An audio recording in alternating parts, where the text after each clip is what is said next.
So we are in Matters of Sound Doctrine, Part 3. और हम जो खरे उपदेश के विषय में जो अध्ययन कर रहे हैं उसका हम तीसरा भाग अब देखेंगे।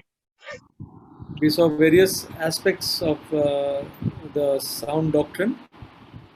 और हमने इस खरे उपदेश के कई सारे महत्वपूर्ण बातों को हमने देखा है। One of the things was to be subject to authority. और उसमें से एक जो विषय था हमारा वह यह था कि हम अधिकारों के अधीन रहें। Just speaking a little bit there, we heard about that we have to be subject to all authority in what was found in Romans chapter 13. और जो हम रोमियो के अध्याय 13 में देखते हैं वहां पर हमने देखा कि कई सारे अधिकार हैं जो हमारे ऊपर ठहराए गए, उनके अधीन हमें होना है। Now we want to speak a little bit more on authority and submission. और जो अधिकार होते हैं और जो प्रभुता होती है उसके विषय में मैं और थोड़ा गहराई से बात करना चाहता हूँ। See, we are all under some authority or the other. और यदि हम देखें तो कहीं ना कहीं हम किसी न किसी अधिकार के अधीन में हैं। Like in the home, school, office or government. जैसा कि हम घर में देखते हैं, हमारे स्कूल में देखते हैं, या हमारे दफ्तर में देखते हैं, या सरकारी दफ्तर में देखते हैं, And even in the church. यहाँ तक कि कलीसिया में भी। Yeah, the final authority over all is God.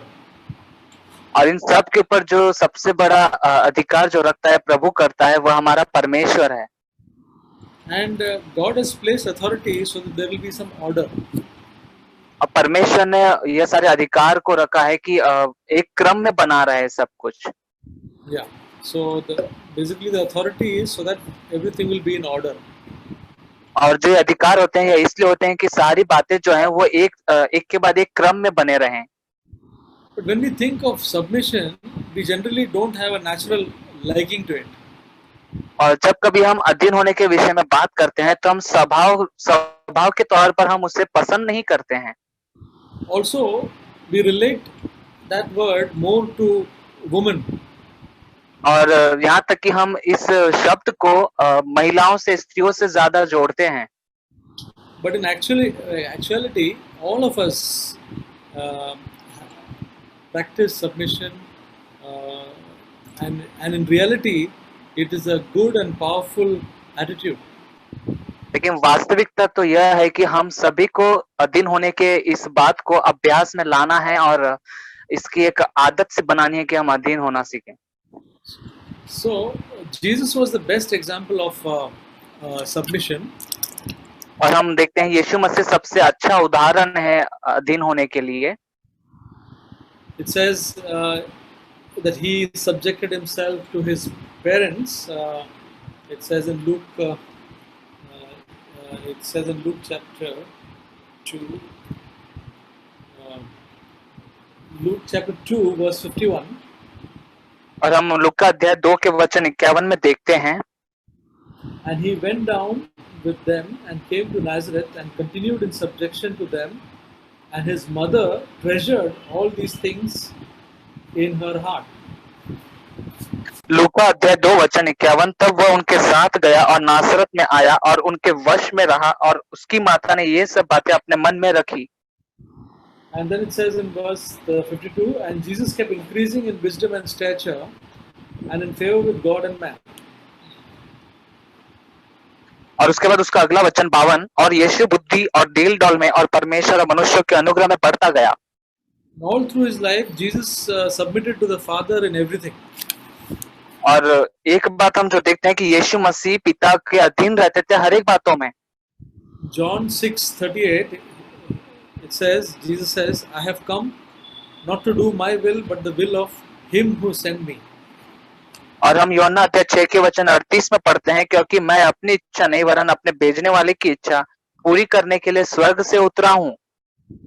And towards the end of his life, Luke chapter 22 verse 42, he says, Father, if you are willing, remove this cup from me, yet not my will, but yours be done.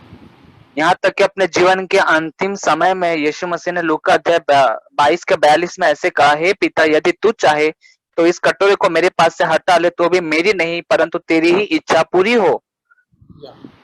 Now, another example of a great example of submission we find who demonstrated submission was the Roman centurion in Matthew chapter 8. और एक और जो अधिकारों के अधीन होने का एक अद्भुत उदाहरण हम देखते हैं एक जो सूबेदार था मत्ती के 8वें अध्याय में हम देखते हैं। Matthew chapter 8, we find that there was a Roman centurion who had a servant who was paralyzed and was tormented, and he came to Jesus and said, please heal his servant. और यहाँ पर हम उस सूबेदार के विषय में पढ़ते हैं मत्ती के 8वें अध्याय में कि उस सूबेदार का एक सेवक था और उसे लकवे का रोग हो गया था, और यीशु मसीह के पास आके वो सूबेदार कहता है कि आप दया करें और उसको चंगा करें। And Jesus said, I will come and heal him. और वहां पर यीशु मसीह उससे कहते हैं कि मैं खुद वहां पर आकर उसे चंगा करूंगा। Then verse 8, the centurion said, Lord, I am not worthy for you to come under my roof, but just say the word and my servant will be healed. और उसके 8वें वचन में वो सूबेदार यीशु से कहता है, सूबेदार ने उत्तर दिया, हे प्रभु, मैं इस योग्य नहीं कि तू मेरी छत के तले आए, परंतु केवल मुख से कह दे तो मेरा सेवक चंगा हो जाएगा। Then he said some really wonderful words, which says, for I too am a man under authority, with soldiers under me, and I say to this one, go, and he goes, and to another, come, and he comes, and to my slave, do this, and he does it. और उसके अगले वचन में वो बहुत ही अद्भुत एक बात कहता है, क्योंकि मैं भी पराधीन मनुष्य हूँ और सिपाही मेरे अधीन है। जब मैं एक से कहता हूँ जा तो वह जाता है, और दूसरे से आ तो वह आता है, और जब अपने दास से कहता हूँ यह कर तो वह करता है। So what he said was, I am also a man under authority. और वह व्यक्ति यही कह रहा था कि मैं भी एक ऐसा मनुष्य हूँ जो एक अधिकारों के अधीन रहता है। He said this because he recognized that Jesus was also under authority. और वह ऐसा इसलिए कहता है क्योंकि उसने यह पहचान लिया था कि यीशु मसीह भी वैसा व्यक्ति है जो अधिकारों के अधीन है। And because Jesus was under authority, he had the power to say something and that would be done. और क्योंकि उसने जान लिया कि यीशु मसीह भी अधिकारों के अधीन है, तो उसके पास इतनी सामर्थ्य है कि वह अपने मुंह से कह भी देगा तो वह चंगा हो जाएगा। So the centurion was a Roman commander who had 100 soldiers under him. और ये जो सूबेदार था, यह रोमी साम्राज्य का सूबेदार था जिसके अधीन 100 सैनिक रखे गए थे, सिपाही थे। And he was under the Caesar. और वह खुद कैसर के अधीन रहता था। So he understood that principle. He understood that principle that because he was under the authority of Caesar, he had such a lot of power that he could say to one, come, and he would come. He could say go, and he would go. Do this, and they would do it. That such power was there. और इस सूबेदार ने उस सामर्थ को जान लिया था कि अधिकारों के अधीन रहने से ऐसी सामर्थ होती है कि जब वो किसी सिपाही से या किसी से कहता है जा तो वह जाता है, और किसी से कहता है आ तो वह आता है, यह कर तो वह करता है। And so he recognized that Jesus had the same power because he was under the authority of God. और उसने यह भी बात को पहचान लिया था कि यीशु मसीह भी ऐसा व्यक्ति है जो परमेश्वर के अधिकारों के अधीन रहते हैं और उनके पास भी ऐसी सामर्थ्य है। And Jesus said in verse 10, now when Jesus heard this, he marveled and said to those, truly I say to you, I have not found such great faith with anyone in Israel. और उसके 10वें वचन में यीशु मसीह कहते हैं, यह सुनकर यीशु को अचंभा हुआ, और जो उसके पीछे आ रहे थे उसने कहा, मैं तुमसे सच कहता हूँ, मैंने इज़राइल में भी ऐसा विश्वास नहीं पाया। So we see that actually the thing of submission is something which once we really understand it, we will not, we will want to do that, because the great examples of Jesus and Jesus is there, and all the men of God were people who submitted themselves to God. और हम देखते हैं कि यह जो सिद्धांत है अधिकारों के अधीन रहने का, जब हम इसे अच्छी तरह से समझ लेंगे तो हम चाहेंगे कि यह जो अधिकार हमारे जीवन में हम उसके अधीन रहे, जैसे हम उदाहरण यीशु मसीह के जीवन में और कई सारे भक्तिमय पुरुषों के जीवन में देखते हैं। So when we all submit under the authority God has placed over us, even though they may not be perfect, then God will be with us and will use us for His glory. और यदि हम परमेश्वर के ठहराए हुए अधिकारियों के अधीन रहते हैं, तो भले ही वे व्यक्ति या जो अधिकार हमारे ऊपर है, भले ही वो सिद्ध पूरी तरह से ना हो, फिर भी परमेश्वर उनकी महिमा के लिए उनका इस्तेमाल करते हैं। See, the Holy Spirit also has the same attitude. In John 16:14, the Holy Spirit, Jesus says, "He will glorify me, for he will take of mine and will disclose it to you." और हम यूहन्ना के अध्याय 16 के वचन 14 में भी पवित्र आत्मा के विषय में ऐसा पढ़ते हैं कि वह मेरी महिमा करेगा, क्योंकि वह मेरी बातों में से लेकर तुम्हें बताएगा। So, uh, so we should understand that if we are able to understand in our life that submission is not something which is very hurtful for us, but something which really is a good thing for us. और यदि हम वास्तव में यह अधिकारों के अधीन होने की बात को समझ पाए अपने जीवन में और ऐसा जाने कि यह हमें हानि पहुंचाने के लिए नहीं, परंतु यह हमारे भले के लिए है। So, may God help us to really understand the value of submission. तो परमेश्वर हमारी सहायता करे कि हम अधिकारों के अधीन रहने के इस मूल्य को जान पाए। Then we will not find that submission is something very difficult for us. तब हम पाएंगे कि अधिकारों के अधीन रहना हमारे लिए कोई कठिन बात नहीं है। Now we want to come towards the next aspect of this series of sound doctrine is about head covering of sisters. और अब ये जो खरा उपदेश है, हम इसके एक और महत्वपूर्ण भाग, एक और महत्वपूर्ण विषय की ओर देखेंगे, जो कि स्त्रियों का, महिलाओं का कलीसिया में सर ढकने के विषय में है। This is one topic that I'm speaking for the first time in my life. और यह ऐसा विषय है जो मैं खुद अपने जीवन भर में पहली बार इस पर चर्चा कर रहा हूँ, बात कर रहा हूँ।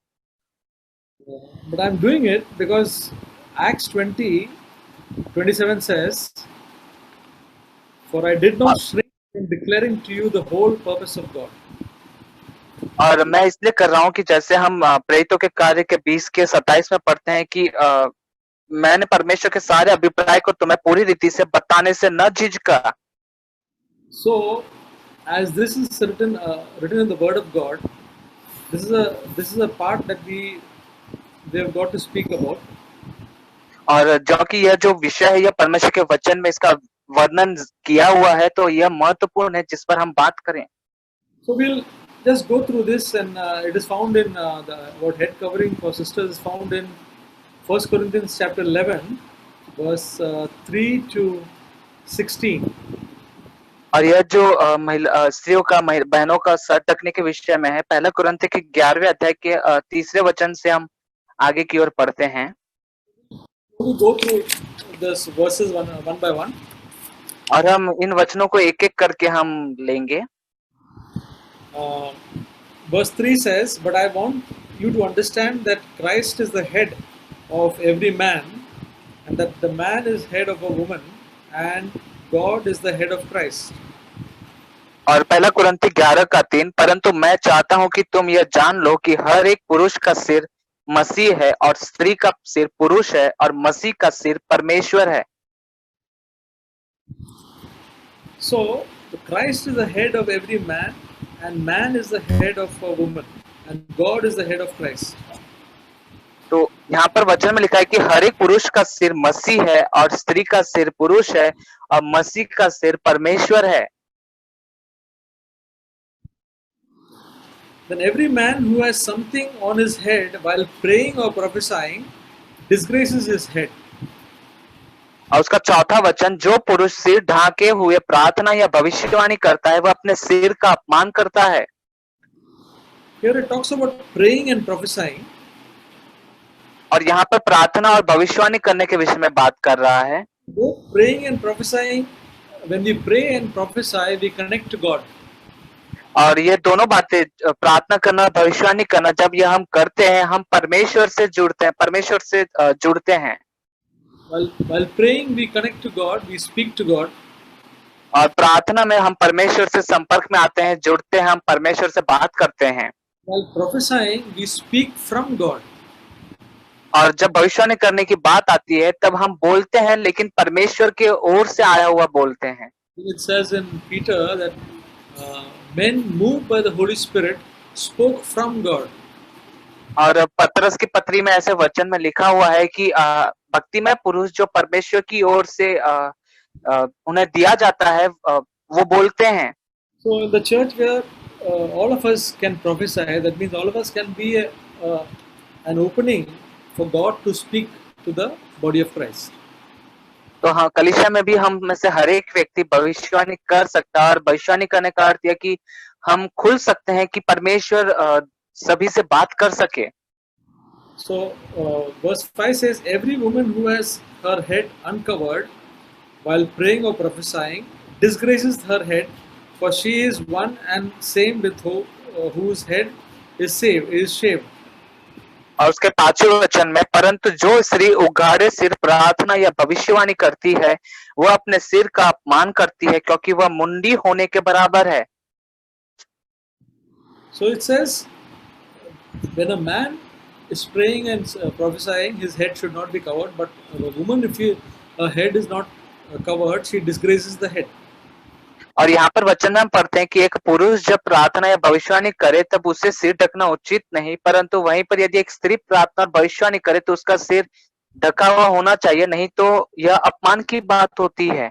Whereas if a man covers his head, he disgraces the head. और यदि पुरुष भी प्रार्थना भविष्यवाणी के दौरान यदि अपने सिर को ढांप लेता है तो वह भी अपमान करता है। We'll try to understand why the Holy Spirit is telling this. Then it says in verse 7, for a man ought not to have his head covered, since he is the image and glory of God, but the woman is the glory of man.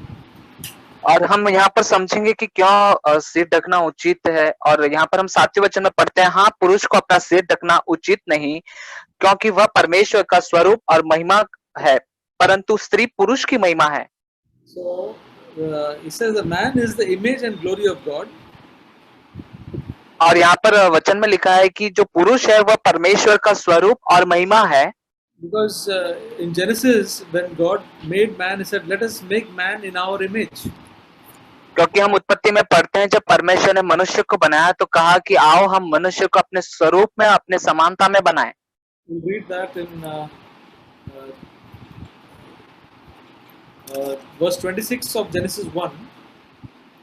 और हम उत्पत्ति के अध्याय 1 के वचन 26 में पढ़ते हैं, Let us make man in our image according to our likeness, and let them rule over the fish of the sea and the birds of the sky and the cattle, over all the earth, and over every creeping thing that creeps on the earth. और उत्पत्ति 1 का 26, फिर परमेश्वर ने कहा हम मनुष्य को अपने स्वरूप के अनुसार अपनी समानता में बनाएं, और वे समुद्र की मछलियों और आकाश के पक्षियों, घरेलू पशुओं, सारी पृथ्वी पर सब रेंगने वाले जंतुओं पर जो पृथ्वी पर रेंगते हैं अधिकार रखें। But it says the woman is the glory of man. और फिर आगे वचन कहता है कि एक स्त्री पुरुष की महिमा है। And then verse 8 says, for man does not originate from woman, but woman from man. और पहला कुरिन्थी 11 के 8 में पढ़ते हैं, क्योंकि पुरुष स्त्री से नहीं हुआ परंतु स्त्री पुरुष से हुई। Because God initially made a man, and from the man's rib God made the woman. और इसका मतलब है कि परमेश्वर ने शुरू में सबसे पहले पुरुष को बनाया और फिर उसकी पसली निकालकर उससे एक स्त्री को बनाया। In verse 9 it says, for indeed man was not created for woman's sake, but woman for man's sake. और उसके 9वें वचन में हम पढ़ते हैं कि पुरुष स्त्री के लिए नहीं सिरजा गया है परंतु स्त्री पुरुष के लिए सिरजी गई है। God said it is not good for a man to be alone, so then he brought Eve as a companion and a helper. और परमेश्वर ने देखा कि जो पुरुष है, जो आदम है, उसका अकेला रहना अच्छा नहीं है, तो परमेश्वर ने उसके लिए एक सहायक और एक संगी साथी एक स्त्री को उसके पास लेकर आते हैं। So then verse 10 says, therefore woman ought to have a symbol of authority on her head because of the angels. और उसके बाद वचन 10 में पढ़ते, इसलिए स्वर्गदूतों के कारण स्त्री को उचित है कि अधिकार अपने सिर पर रखे। So this covering of the head is like a symbol of authority, that it represents a symbol of authority. और एक स्त्री जब अपने सर को ढांपती है तो वह उसके लिए एक चिन्ह के समान ठहरता है और ये इस बात को दर्शाता है कि वह स्त्री उसके ऊपर के दिए हुए अधिकारों के अधीन रहती है। Maybe the authority is the husband or the father or the elder of the church.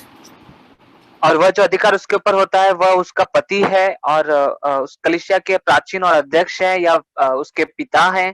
And it says because of the angels. और यहाँ पर हम स्वर्गदूतों के पढ़ते हैं कि स्वर्गदूतों के कारण। Exactly, whether it's the we can say both ways. One is the fallen angels, that is Satan and the fallen angels, because of them, because they rebelled against God's authority.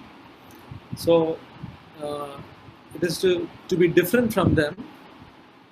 और यहाँ पर स्वर्गदूतों के कारण यहाँ पर लिखा हुआ है और हम इसे दो तरह से इस बात को ले सकते हैं। पहला यह कि वे स्वर्गदूत जिन्होंने परमेश्वर के साथ बलवा किया, विद्रोह किया और वह स्वर्ग से गिराए गए थे और उनसे दूर रहने के लिए यहाँ पर कहा गया है।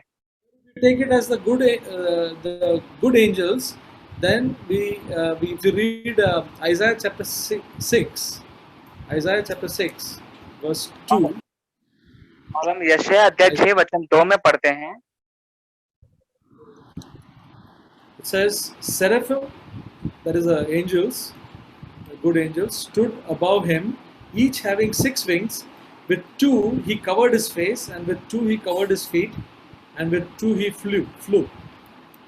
और यहाँ पर यशायाह अध्याय 6 के वचन 2 में उससे ऊंचे पर साराप दिखाई दिए। साराप ये स्वर्गदूत थे, उनके 6 पंख थे।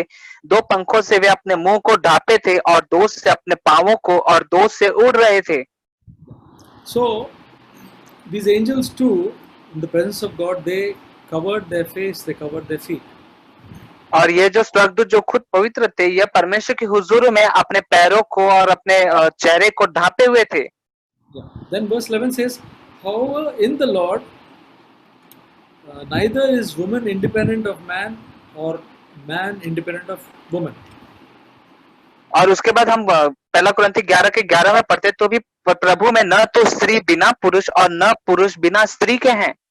So because as the woman originated from man, so also man has his birth through the woman, and all things originate from God. और उसके अगले 12वें वचन हम देखते हैं कि जैसे स्त्री पुरुष से है वैसे ही पुरुष स्त्री के द्वारा है, परंतु सब वस्तुएं परमेश्वर से हैं। This is to show that both man and woman are equal in God's sight. और यह इस बात की ओर दर्शाता है, यह दर्शाता है कि परमेश्वर की दृष्टि में स्त्री और पुरुष दोनों ही एक समान हैं। And God has placed the authority, the man as the head of the woman. और परमेश्वर ने फिर वहां पर अधिकार ठहराए हैं और पति को वह अधिकारी बनाया है और उसके अधीन में पत्नी को, स्त्री को रखा है। In the church, we are all equal, but God has placed some elders to give direction and for the functioning of the church. और हम कलीसिया में भी देखते हैं कि हम सभी जो हैं कलीसिया में हम सभी परमेश्वर की दृष्टि में एक समान है, लेकिन परमेश्वर की कलीसिया की अगुवाई करने के लिए और परमेश्वर की बातों को काम में लाने के लिए परमेश्वर ने कुछ प्राचीन, कुछ अध्यक्ष को ठहराया है। So this is not to say that somebody is superior or somebody is inferior. It's not that way. It's only the responsibility that God has placed. और यह ऐसा नहीं है कि कोई व्यक्ति एक दूसरे की तुलना में बेहतर है या कोई व्यक्ति किसी और व्यक्ति की तुलना में उससे नीचा है या कम है, परंतु यह वह जिम्मेदारी है जो परमेश्वर ने उनके ऊपर ठहराई है। Verse 13, judge for yourselves, is it proper for a woman to pray without her head uncovered? Then verse 14 says, does not even nature itself teach you that if a man has long hair, it is a dishonor to him? और उसके 13 और 14 में हम पढ़ते हैं, तुम आप ही विचार करो, क्या स्त्री को उगाड़े से परमेश्वर से प्रार्थना करना शोभा देता है? क्या स्वाभाविक रीति से भी तुम नहीं जानते यदि पुरुष लंबे बाल रखे तो उसके लिए अपमान है? See, if a man also allows his hair to grow, it'll grow to a big length. और यदि एक पुरुष, एक व्यक्ति भी यदि अपने बालों को अनुमति दे बढ़ने के लिए, तो वह काफी लंबाई तक उसके बाल बढ़ सकते हैं। As another preacher said, he said he can grow his hair and even his beard. Everything will grow. और जैसे कि एक प्रचारक ने कहा था कि वह उसके दाढ़ी को और वह उसके सर के बालों को भी चाहे उतना बढ़ने दे सकता है, but then he cuts it because that is the right thing for him to do. लेकिन फिर वह उसको काट देता है क्योंकि यही उसके लिए सही है। But it says, but if a woman has long hair, it is a glory for her.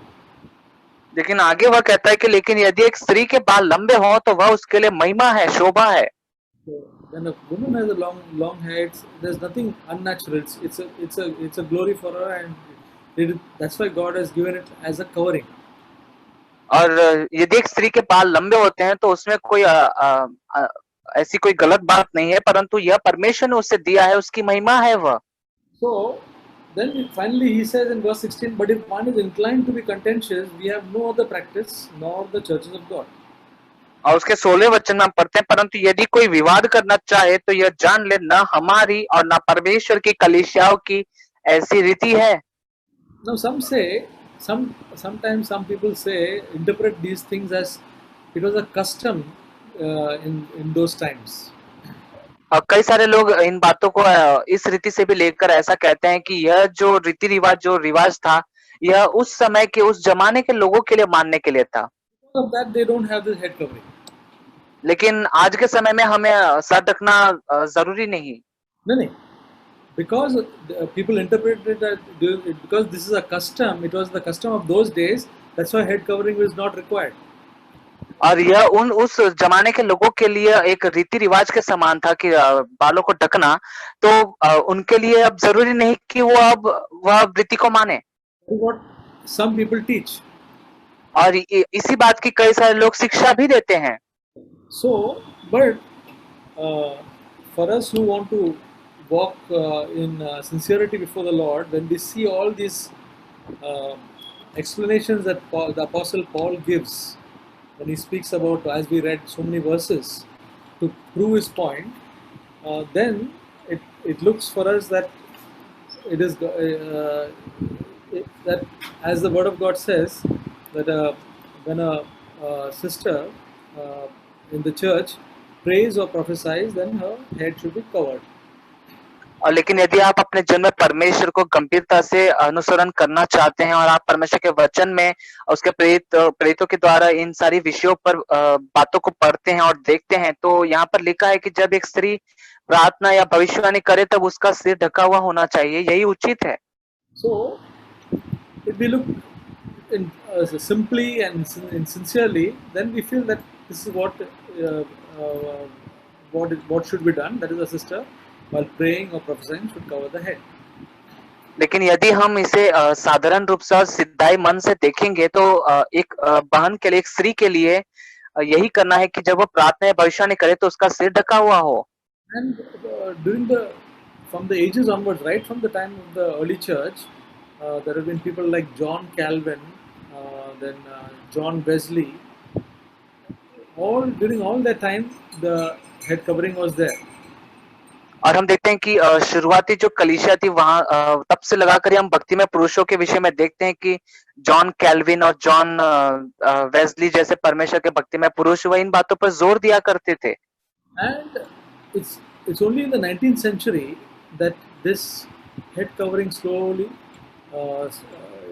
from 1960 or so onwards, that the change started happening. और यह 19वीं शताब्दी के अंदर ही 1960 वर्ष जो 1960 था उसके बाद से ही यह एक बदलाव सा आया कि कलीसिया में स्त्री का सिर ढकना कम होता चला गया। For us, we want to just take the word of God as simply as it is, and that's what we come to the conclusion that it is that sisters when praying and prophesying need to cover their head. लेकिन हमारे लिए हम परमेश्वर के वचन को साधारण रूप से और सीधाई से लेते हैं और यही उचित है कि बहनें जब प्रार्थना करे या भविष्यवाणी करे तब उनके सर ढके हुए हों। The last part of our this part of our talk is the aspect of the elemental principles of the world found in Colossians chapter 2 verse 18 to 22. और हम जो आरंभिक शिक्षाओं के विषय में कुलुस्सियों अध्याय 2 में पढ़ते हैं। Which was brother? Brother, which was actually your Colossians 2:18 to 22. कुलुस्सी अध्याय 2 वचन 18 से लेकर 20 तक हम देखते हैं, Here it speaks 22 तक। elemental principles of the world or the elemental things of the world, which is the basic or rudimentary laws. और यहाँ पर हम संसारिक उन बातों को जो देखते हैं जो व्यर्थ की बातें हैं, शारीरिक समझ के आधार पर जो बातें हैं। This is different from the elementary uh, teachings of God's word. और यह जो बातें हैं यह उससे बहुत ही अंतर है और बहुत ही अलग है जो वो आरंभिक शिक्षाओं के विषय में परमेश्वर का वचन कहता है। Elementary teaching of the word, God's word, is required for us to grow up to maturity. और परमेश्वर के वचन की जो आरंभिक शिक्षा है वह हमें परमेश्वर में और ज्यादा सयाने होने बढ़ने के विषय में बात करती है। But here is talking about elementary teachings of the world. लेकिन यहाँ पर संसार की आरंभिक शिक्षाओं के विषय में, संसार की आरंभिक शिक्षाओं के विषय में बात करता है। Elementary principles of the world. और कई सारे आरंभिक सिद्धांत जो संसार के होते हैं उसके विषय में बात करता है। That we can just read because many times we can get caught up or confused because of these things. Elemental things of the world. 2 verse 18 to 22, it says, "Let no one keep defrauding you of your prize by delighting in self-abasement and the worship of angels, taking a stand on visions he has seen, inflated without cause by his fleshly mind." Read this verse 18, brother. हम कुलुस्सी 2 के 18 में पढ़ते हैं, कोई मनुष्य आत्महीनता और स्वर्गदूतों की पूजा करा के तुम्हें दौड़ के प्रतिफल से वंचित ना करे, ऐसा मनुष्य देखी हुई बातों में लगा रहता है और अपनी शारीरिक समझ पर व्यर्थ फूलता है। Yeah, here it speaks about self-abasement. See, we think that we try to we only work ourselves up and make ourselves humble in some way. Maybe you know wear very not so good clothes or whatever. We try to make humility, a self humility. Those things are not of faith. और यहाँ पर हम शारीरिक समझ के विषय में वचन में पढ़ते हैं और ये शारीरिक समझ ये है कि हम खुद से ही अपने आप से हम कोशिश करते हैं, प्रयत्न करते हैं कि हम अपने आप को नम्र कर पाए और नम्र व्यक्ति बन पाए, और लेकिन वह काम नहीं आएगा। Worship of angels. That means we can angels can be men of God or people who are. So we can be boasting about men of God, and then we can say that I had this vision, I had that vision, and by saying all this, by doing the self humility, as well as boasting about men, and as about boasting about visions, we are inflated. That means we become proud about that. और कई सारे स्वर्गदूत भी परमेश्वर का जन होने का दावा करते हैं और हम मनुष्य को परमेश्वर का भक्ति में जन जानकर उन पर हम फूलते हैं, उन पर हम गर्व करते हैं और अपनी शारीरिक समझ पर भी हम फूलने लगते हैं। लेकिन और कई सारे ऐसे दर्शन को भी देखकर वह फूलते हैं।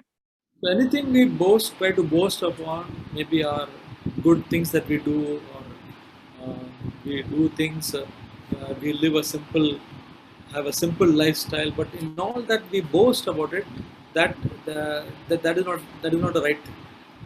लेकिन यदि हम चाहे कोई भी बात को हम करें, जैसे हम अपने आप को अपनी शक्ति पर नम्र करें या हम अपना जीवन सीधाई से जिए या एकदम साधारण तौर पर बिताएं, लेकिन यदि हम अपने मन में उन बातों पर फूलते हैं तो वह घमंड है और वह सही नहीं। But it says not holding fast to the head, that is Jesus Christ. When we don't hold fast to Jesus Christ, then it is not the right thing. और यहाँ पर लिखा है कि वह उस शिरोमणि को जो यीशु मसीह उसको पकड़े नहीं रहता, और जब हम यीशु मसीह को पकड़े नहीं रहते तो यह हमारे लिए सही नहीं होता। In verse 20 says, if we have died with Christ to the we are supposed to die with Christ to the elementary principles of the world. और उसके 20वें वचन में हम पढ़ते हैं कि जब कि तुम मसीह के साथ संसार की आदि शिक्षा की ओर मर गए हो, then why you submit? yourself to decrees such as do not handle, do not taste, do not touch. तो फिर क्यों उनके समान जो संसार के जीवन बिताते हो, तुम ऐसे विधियों के वश में क्यों रहते हो कि यह न छूना, उससे न चखना, उससे हाथ न लगाना? We can have a lot of in our do not do this, do not here it says do not handle, do not taste, do not, so many do nots. और हमारे पास ऐसी सारी बातें होंगी जहाँ पर हम ऐसा कहते होंगे, ऐसा तुम मत करो, वैसा तुम मत करो, ऐसा मत खाओ या ऐसा मत छुओ, ये मत करो और ऐसा मत करो करके हमारे पास होगा। In our life we are always bound by this so many do nots, these elementary things of the world which is not according to God's word. और हम हमारे जीवन में संसार की इन सारी आदि शिक्षा से अपने आप को बांध सकते हैं, जो ये सारी जितनी भी बातें मत करो, ऐसा मत करो, वैसा मत करो। Verse 23 says, these are matters which have to be sure the appearance of wisdom in self-made religion and self-abasement and severe treatment of the body, but are of no value against fleshly indulgence. This has got, it seems to be something, it has got some wisdom, but it is all of self-made religion. और यहाँ पर हम 23वें वचन में पढ़ते हैं कि इन विधियों में अपनी इच्छा के अनुसार गढ़ी हुई भक्ति की रीति और आत्महीनता और शारीरिक योगाभ्यास के भाव से ज्ञान का नाम तो है, पर शारीरिक लालसा को रोकना में इनसे कुछ लाभ नहीं। इसका मतलब यहाँ पर वचन में लिखा है कि यह ऐसा है कि जो बुद्धि और ज्ञान मालूम पड़ता है, लेकिन यह हमारे खुद की शक्ति पर बनाया हुआ ज्ञान है और लाभ नहीं। Again in Galatians chapter 4 verse 3, गलातियों अध्याय 4 वचन 3 में हम देखते हैं, it says speaks again another reference about elemental things of the world. So also we, while we were children, were held in bondage under the elemental things of the world. So when we are babes in Christ, children, then all these things will be there. But as we grow up, these things have to go. और यहाँ पर हम यह भी एक वचन का भाग है जहाँ पर हम संसार के आदि शिक्षा के बारे में पढ़ते हैं कि वैसे ही हम भी जब बालक थे तो संसार के आदि शिक्षा के वश में होकर दास बने हुए थे। मतलब जब हम मसीह में छोटे बच्चे थे तब हम संसार के आदि शिक्षाओं के अधीन थे। There is a wonderful verse in 1 Peter chapter 2 verse 16 which really has encouraged and blessed me. और पहला पत्रस अध्याय 2 वचन 16 जो बहुत ही मुझे भी उत्साहित करता है, ऐसा अद्भुत वचन है। Says, act as free men and do not use freedom as a covering for evil, but use it as bond slaves of God. और पहला पत्रस अध्याय 2 वचन 16, अपने आप को स्वतंत्र जानो पर अपनी इस स्वतंत्रता को बुराई के लिए आड़ न बनाओ, परंतु अपने आप को परमेश्वर के दास समझकर चलो। So the word of God says act, word of God encourages us to act as free men, but do not use that freedom to do anything wrong. और यहाँ पर परमेश्वर का वचन हमें उत्साहित करता है कि अपने आप को स्वतंत्र जानो, लेकिन अपनी स्वतंत्रता को गैर तरीके से बुराई के लिए इस्तेमाल ना करो। Use it as bond slaves of God. I mean, that is to do the things that God wants us to do, but be free. Don't have this. Do not do that. Do not do this. Do not do that.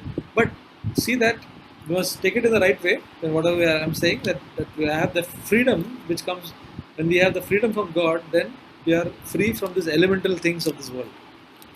और यहाँ पर हम वचन में पढ़ते हैं कि अपने आप को स्वतंत्र जानकर आप इसका इस्तेमाल अपने आप को परमेश्वर का दास बना दो, सेवक बना दो। मतलब कि परमेश्वर जो चाहते हैं वह आप करो, और आप इस शिक्षा को जो मैं कह रहा हूँ वो उसे आप सही रीति से लें, ना कि अपने आप को ये मत करो, वो मत करो, ऐसा मत वैसा मत की बातों में अपने आप को बंधक जाने। Finally, all of us can get entangled in a thing called legalism. और एक जो मुख्य बात है जिसमें हम सभी जो मसीह में है अक्सर इसके अंदर ऐसी परीक्षा में पढ़ सकते कि हम सिद्धांतवादी बनकर रह जाएं। Pharisees got into so much of legalism. हम फरीसियों में देखते हैं कि वह सिद्धांतवादी बन गए थे। What is legalism? और ये सिद्धांतवादी बनना क्या है? It is notice the words excessive adherence to law or formula. यह ऐसा है जैसे आप कोई सूत्र होता है या कोई बात होती है, उसकी बहुतायत हो जाती है। And a legalist is strict adherence to law, especially to the letter rather than the spirit. और जो शब्द होते हैं, जो अक्षर होते हैं, उनकी ओर बहुत ही सख्ती दिखाता है, लेकिन आत्मा पर ज़्यादा ध्यान और ज़ोर नहीं देता। So this is one of the things that we have to be cautious against, and when we are living and walking in the spirit, then we can notice legalism in our life. But if we are not walking in the spirit, then we can get into legalism. और जब हम आत्मा में चलना शुरू करते हैं, तब हम जान पाएँगे कि हम सिद्धांतवादी बन रहे हैं या नहीं, और यदि हम आत्मा में नहीं चल रहे हैं, तो हम इस प्रलोभन में पड़ सकते हैं कि हम केवल सिद्धांतवादी व्यक्ति बनकर रह जाएँ। So, recapping what we said, that authority and submission is not something which we should feel uh, that it is too difficult and not so good, but submission is a very good thing when we really know God and follow God. और हम फिर से दोहराएँगे जल्दी से कि हमने देखा अधिकारियों के अधीन रहना, और यह बात कोई बुरी बात नहीं है, परंतु यह परमेश्वर की ओर से ठहराई हुई बात है कि परमेश्वर के ठहराए हुए अधिकारों के जब हम अपने आप को अधीन करते हैं, तो यह हमारे लिए ही भलाई के लिए होता है। And then we heard about this head covering for sisters. That is what the word of God speaks, and that is what we should follow. और हमने स्त्रियों की और कलीसिया में बहनों के सर ढकने के विषय में वचन में देखा कि हम परमेश्वर के वचन को अपने जीवन में ज़रूर माने कि जो कुछ वचन हमसे कहता है। Lastly, we heard about this elemental things and the legalism that we have to be careful about. And uh, for all that, as we cling on to God, we will get help from the Holy Spirit to recognize what is legalism and what is this this bondage instead of the freedom in Christ. और हमने आखिर में देखा कि संसार की आदि शिक्षाओं के विषय में और इन सारी बातों के बारे में, और हम यदि आत्मा में चलते हैं, सिद्धांतवादी होने के विषय में देखें। यदि हम आत्मा में चलते हैं, तो आत्मा से यदि हम जुड़कर रहेंगे, तो हम जान पाएँगे कि क्या हम वास्तव में इन सारी बातों में गिर रहे हैं या नहीं। Yeah, that is today's the message. आज का ये आप सभी के लिए मेरा संदेश था।